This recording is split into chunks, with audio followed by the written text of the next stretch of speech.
Hey everyone, welcome back to Unlocking the Paradigm Portal. My name is Sarah, and today we're continuing my duality series by exploring what I would say is my personal favorite duality, and that is authenticity versus masking. So, for a quick recap and a bit more explanation, as I realize that a lot of people may not know what duality or shadow work are, duality is the concept that life is made up of pairs of opposites. So think light and dark, or joy and grief, or yes and no.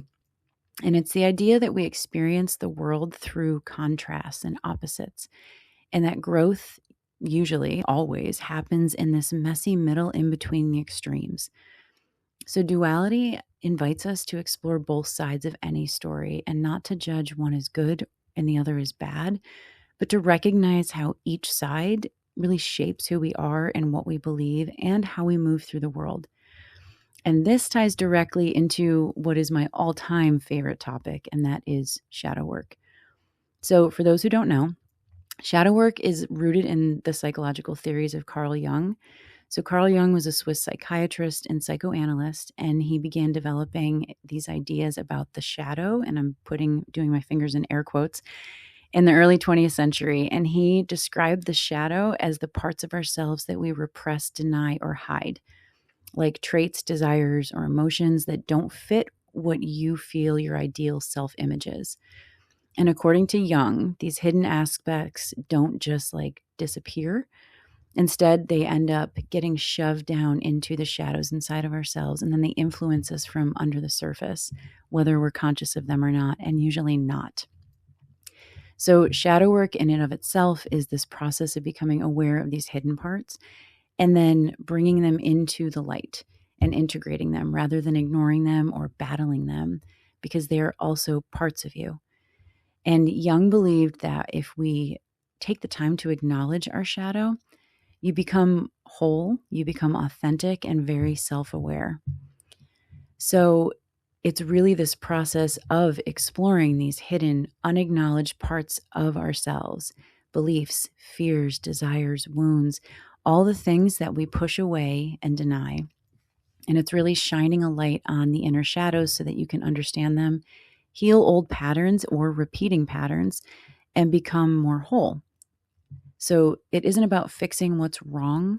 It's about encouraging you to meet all the parts of yourself with honesty and compassion, and then use that as a foundation for growth. It is seriously my absolute favorite thing to think about, journal about, talk about, because it is the key to becoming the most authentic version of yourself. And in case it isn't super obvious already, duality and shadow work go hand in hand, because the shadows are what create the tension between these opposing parts of yourself.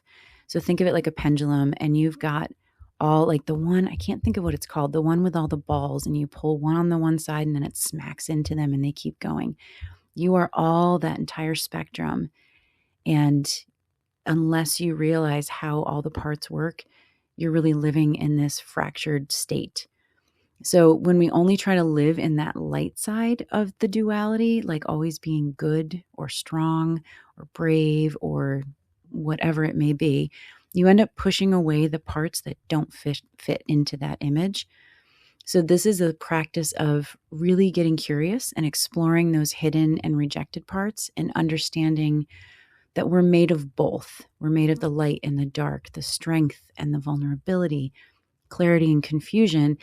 And then by embracing that full spectrum, then you really come to a deep place of self-love and appreciation. So tonight, we are exploring authenticity versus masking. So this is a big one. And let's be honest, it's really a big one because we all wear masks at times, whether it's to fit in or to try not to rock the boat or keep the peace or just to get through a tough situation. There's really no shame in it. But what does it really mean, to move toward your most authentic self? And how do you even begin to do that? So that's the question I want you to think about, because this is the stuff that really matters. And at the end of the day, authenticity is about getting real with yourself and looking at your patterns and why do you do what you do? Why do you think the way you think? Why do you love the way that you love? Why do you run from love if that's what you do? Why do you hide? Where do you show yourself? And learning how to offer yourself a little bit more acceptance, because it's not about being perfect. It's about being honest and being real. So I'm going to break down both sides. So authenticity is truly living in alignment with your values. It's saying what you mean, showing up as you are, and letting yourself be seen, even if it feels a little or a lot vulnerable. And it's those moments where you express your true thoughts and feelings, even if it's awkward or messy or super, super uncomfortable. And then on the flip side of that, we've got masking. And masking is all about putting on a facade. It's hiding the parts of yourself to fit in or to protect yourself or to avoid discomfort or because you really feel like that's what the world wants. We all do it. And I mean, think about the times that you say yes when you really want to say no, or you laugh along with a joke that really kind of stung. Or, and here's a big one, you keep quiet when everything in you is screaming to speak up. So I will share a little story about, I mean, not very specific, but a story about there have been many times, many times where I in the past have caught myself totally masking in situations where I felt really uncomfortable speaking up for myself. And I would do the kind of standard thing where I would smile and I would laugh. And I felt physically uncomfortable, like nauseated, uncomfortable. And my body was saying, what the hell are you doing? But I didn't feel like I could say anything. And I would shove down all those little recognitions of what I truly needed and wanted to say so that I could keep the peace and avoid having to possibly get a negative response or rejection. Or, I've had people tell me like, okay, that's just weird. Yeah, well, that's me. Deal with it. And I was trying so hard to be like easygoing and agreeing with everything and trying really, really hard not to let on if something bothered me. And it worked, sort of.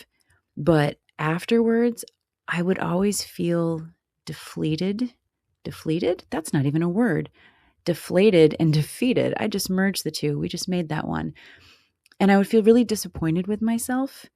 And I would feel like I was failing myself because I wasn't showing up in my truth. But then there are those times, and now it's pretty much all the time, that I let myself be real. And I said what I meant, and I showed up as my actual unfiltered self. And I'll be honest, it was a little bit scary at first, but the relief that came with it was astounding. And the connection that I made with people that came out of it was so beautiful, and my entire energy shifted. And it's like my body and my mind kind of let out this big exhale. And I will share as a side note, the more that you dip your toe into these uncomfortable experiences, the easier it gets. And I seriously highly recommend that you give it a shot in little ways just to see how the momentum builds. Something as little as if you, order a coffee and they give you something that's wrong, send it back. It's okay. And those little moments will add up. And I promise you will start to see like the water is warm over here. And it is completely liberating when you just live as who you truly are because you've accepted it. So I'm going to invite you to check in with yourself right now, or think about it after the fact, or journal about it, whatever you want to do. When do you notice yourself slipping on a mask? And is it at work, in relationships, with your family, with friends? And where does authenticity feel safe for you? But also, where does it feel risky? So I want to talk about why that is important to recognize when it feels safe and when it feels risky. So most of us learn to mask for a reason. And maybe it was like all the reasons I've stated already, like avoiding rejection, keeping the peace. It might have been to survive a tricky or unsafe environment. So an unsafe, by the way, can be physically unsafe, emotionally, mentally. you have to evaluate that for yourself and reference back to the fear versus danger episode I did. And sometimes maybe somebody also told you that you were too much or you were not enough. So you learn that that part of yourself isn't acceptable. So you tuck it away and you keep it hidden. But the question I want you to hold on to is, what am I afraid will happen if I show this part of myself? No blame, no shame, just get curious. That's all I ask as you listen to any of these. Just get curious. And if you want to start moving toward authenticity, don't feel like you need to rip off the mask all at once. Sometimes it's just a slow reveal. And you start by noticing when you're masking. That is the most important thing. Ask yourself, what do I really want to say? Or is this actually true for me? Or even just the basic, is this really what I want? And allow yourself to ask that instead of shoving that question away. So these mindful check-ins, just to notice where you're at, what's going on without taking action, just notice. It opens a lot of doors. And with this, I also want to say, let's not villainize masking either, because sometimes they protect us. And sometimes they help us get through situations where being really, truly, deeply seen does not feel safe. And the goal isn't to banish masking forever, but more to get clear about when is it serving you and when is it holding you back. And wherever you land on that spectrum, just have some compassion for yourself. So if you want some questions to kind of play with this week, or just thought-provoking, food for thought, however you want to phrase it, just try these. When do I notice myself masking? That's number one. What situations or people trigger it? And I'm going to add to that as a follow-up, what is it about the situation or person that triggers it? Do you feel emotionally safe to show up as yourself? Do you feel accepted? And if not, that's something to take a deeper look at. So another one is just think about, what would you be afraid will happen if you show up authentically, and where in your life do you feel the most authentic? Is it in a place? Is it in a situation? Is it with a person? That's really important to recognize, because that helps you recognize your safe people, your safe places, your safe situations, and then you start to develop that safety within yourself. So this work is not easy, but the goal is to become, actually, I rephrase that. The goal is not to become 100% mask-free immediately. It is about recognizing that dynamic of going between authenticity and masking, understanding it, and then gently, very gently shifting yourself and allowing yourself to shift toward more authenticity, just one little moment at a time. So I'm going to invite you this week also, in addition to the 8,000 thought-provoking questions I gave you, to try one small act of authenticity this week and just notice, how does it feel? What does your body say? What does your mind say? And maybe it's saying no to something you don't want, or sharing a real feeling, even if your voice shakes. And your voice may shake. I will tell you, every time I go to record this, my throat gets all clogged up and I start hacking. It happens. And you just have to recognize it and move through it. And if you have any questions, I would love to hear from you in comments and emails. I really want to get everybody involved and just starting to shift in the tiniest of ways and open your eyes to who you truly are and how beautiful and amazing and worthy and deserving of everything that you are. So thank you for being here. I hope that you keep showing up as you, masks and all. This is a completely judgment-free zone.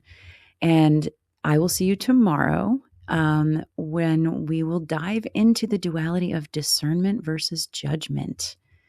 We're keeping it light and friendly over here. So thank you again, and I will be back tomorrow.